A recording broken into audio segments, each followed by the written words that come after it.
The United States has provided more than $100 billion in weaponry and financial aid to Ukraine in less than a year to counter Russia's invasion. However, with concerns about the possible falling of arms into terrorists' hands and dollars into corrupt officials' pockets, some are worried about the lack of oversight. The scale of the effort is massive, with the $113 billion appropriated by Congress in 2022 almost approaching the $146 billion spent in 20 years for military and humanitarian assistance to Afghanistan. Despite this, some House Republicans and the Special Inspector General who has overseen aid to Afghanistan since 2012 warn of the need for closer oversight of the military and humanitarian aid to Ukraine.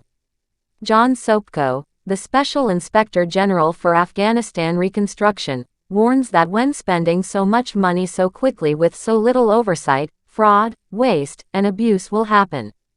However, the Pentagon rejects this narrative, stating that safeguards have been put in place to ensure that U.S. weapons are accounted for by the Ukrainian forces after they are transferred. Although support for Ukraine's resistance to Russia's unprovoked invasion remains strong among the American public and on Capitol Hill, it is softening. An Associated Press poll taken in late January showed that only 48% of U.S. adults say they favor the U.S. providing weapons to Ukraine, a drop from May 2022, when 60% of U.S. adults said they were in favor of sending Ukraine weapons. According to members of Congress and Sopko, greater transparency and accountability for the tens of billions spent are necessary to assure the aid ends up in the right hands. They warn that support could erode further among Americans and Ukrainians without greater oversight.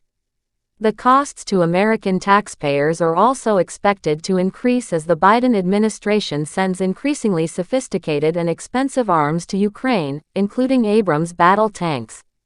With the United States having spent billions on Ukraine war aid, the question of whether that money is landing in corrupt pockets remains a significant concern. While the Pentagon claims to have put safeguards in place, some are calling for greater oversight to ensure that the aid ends up in the right hands. As the costs to American taxpayers increase, transparency and accountability are becoming increasingly important.